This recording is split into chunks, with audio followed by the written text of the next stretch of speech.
नमस्कार छात्रों, मैं हूं निरंजन कुमार और आप देख रहे हैं आपका अपना YouTube channel star coaching centre Jamui. आज हम लोग इस वीडियो में देखेंगे 8वीं कक्षा के प्रश्नावली 14.2 का दूसरा नंबर प्रश्न। पहला नंबर प्रश्न जो है उसको हम पिछले वीडियो में अपलोड कर चुके हैं। आज के वीडियो में हम इसका दूसरा प्रश्न देखेंगे। तो चलिए देखते हैं दूसरा नंबर सवाल क्या करता है। दूसरा नंबर सवाल जो आपके स्क्रीन पे आ रहा है, आप उसको देखें और समझें। एक समलंब चतुर्भुज एबीसीडी में AB समानांतर CD है। मतलब जो समलंब चतुर्भुज एबीसीडी दिया हुआ है उसका AB और CD दोनों भुजा समानांतर है। AB का वैल्यू दिया है 20 मीटर, CD बराबर दिया है 10 मीटर तथा AB और CD के बीच की लंबात्मक दूरी दिया हुआ है 8 मीटर। तो चतुर्भुज एबीसीडी का क्षेत्रफल ज्ञात करने के लिए हमसे कह रहा है। तो जो हमारा आकृति दिया गया है, पहले हम आकृति को बना लेते हैं। देखिएगा, इस तरह का आकृति दिया हुआ है हमारे पास। इसका नाम दे दिया है एबीसीडी।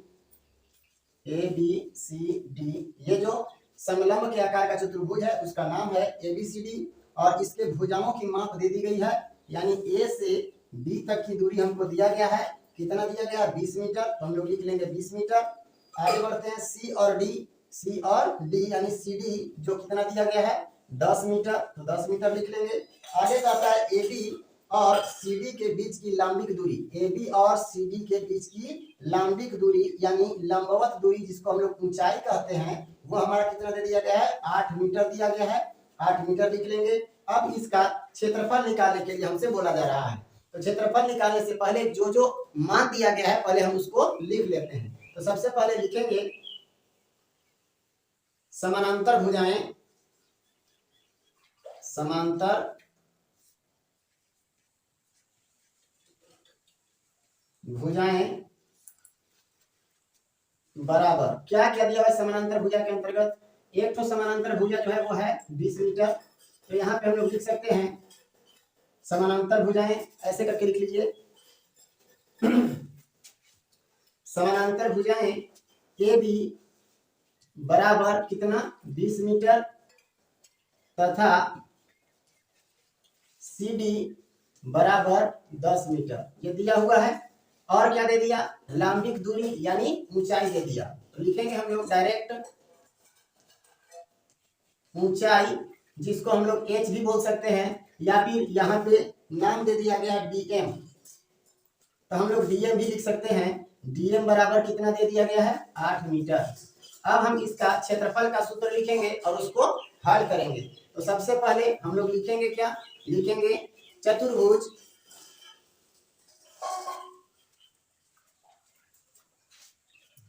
अब हम लोग लिखेंगे समलंब चतुर्भुज, समलंब चतुर्भुज ए बी सी डी का क्षेत्रफल बराबर सूत्र क्या होता है? इधर जगह नहीं है, हम यहां से लिख देते हैं। लिखेंगे 1/2 गुने समांतर भुजाओं का योग, समांतर भुजाओं का योग और गुना ऊंचाई। जितना भी इस सूत्र में आया है उन सभी का माप हमको मालूम है। इसमें उसका वैल्यू जो है उसको पुट कीजिए। 1/2 इंटू समांतर भुजाओं का योग, तो दोनों समानांतर भुजा हमारे पास है। एक है 20 मीटर और दूसरा है 10 मीटर। ये दोनों को योग करना है यानी जोड़ना है। और ऊंचाई कितना दिया गया है? 8 मीटर। तो 8 हमारा ऊंचाई हो गया। अब इसी को हम लोग को हल करना है। ये हम क्षेत्रफल निकाल रहे हैं तो अंतिम में हम मीटर स्क्वायर लगा सकते हैं।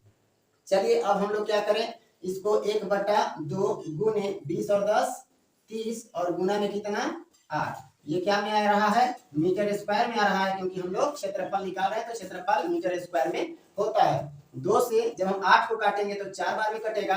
4 तिया 12 होता है, यानी 120 मीटर स्क्वायर। यही हमारा क्षेत्रफल हुआ किसका? इस समलंबाकार चतुर्भुज का। तो जो समलंब चतुर्भुज है उसका हम लोग क्षेत्रफल निकाल चुके हैं। इसका क्षेत्रफल आ गया 120 मीटर स्क्वायर। उम्मीद है आपको समझ में आया होगा। यदि समझ में आ रहा हो तो वीडियो को लाइक, शेयर और सब्सक्राइब करना बिल्कुल ना भूलें। चलिए अब हम लोग देखते हैं इसका तीसरा नंबर प्रश्न। तीसरा नंबर प्रश्न जो आपकी स्क्रीन पे आ रहा है, समझिए किसी समलंब चतुर्भुज के समानांतर भुजाओं का योग 60 सेंटीमीटर है। यानी समानांतर भुजा का माप पहले देता था और इस प्रश्न में हमको दे दिया है समानांतर भुजाओं का योग। तो हमको योग निकालने का जरूरत नहीं है, डायरेक्ट हम लोग योग के स्थान पर उस मान को रख देंगे। और क्या कहा, और उसके या उनके बीच की दूरी 15 सेंटीमीटर है, यानी उन समानांतर भुजाओं के बीच की दूरी जो हम लोग की लंबिक दूरी पिछले प्रश्न में हम लोग देखे, जिसको हम लोग ऊंचाई कहते हैं, वो दिया गया है 15 सेंटीमीटर। तो इसका क्षेत्रफल ज्ञात कीजिए। सबसे पहले जो जो दिया गया है पहले हम लोग उसको लिख लेते हैं। तो तीसरा प्रश्न में दिया गया है समानांतर भुजाओं का योग। हम लोग डायरेक्ट लिखते हैं समानांतर भुजाओं का योग, समांतर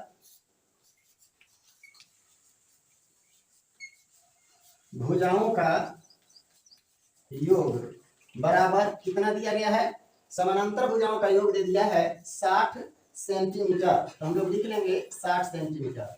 और क्या दे दिया है, उनके बीच की दूरी, यानी समानांतर भुजाओं के बीच की दूरी, तो हम लोग जिसको ऊंचाई कहते हैं, एच कहते हैं, वो ऊंचाई कितना दे दिया है, ऊंचाई बराबर हमारा दे दिया है, जिसको हम लोग एच कहते हैं, वो दे दिया है हमारा 15 सेंटीमीटर। तो चलिए लिख लेते हैं 15 सेंटीमीटर। अब हमको समलंब के आकार का जो चतुर्भुज है उसका क्षेत्रफल निकालना है। तो हम लोग लिखेंगे, चूंकि समलंबाकार चतुर्भुज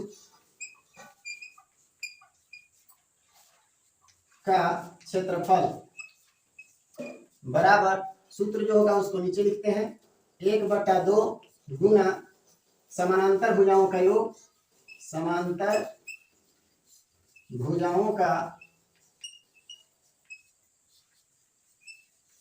योग और गुना ऊंचाई, जिसको हम लोग एच भी बोलते हैं, एच भी लिख करके बना सकते हैं आप, ऊंचाई हो गया।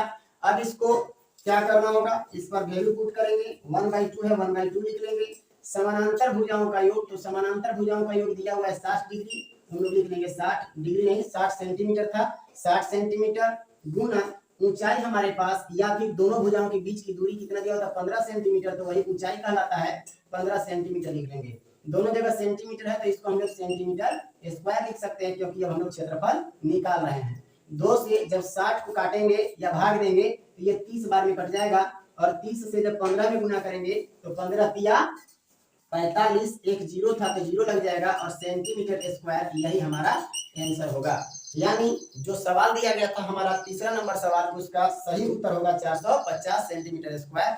उम्मीद है आपको समझ में आया होगा। अब हम देखते हैं इसके आगे के प्रश्न को।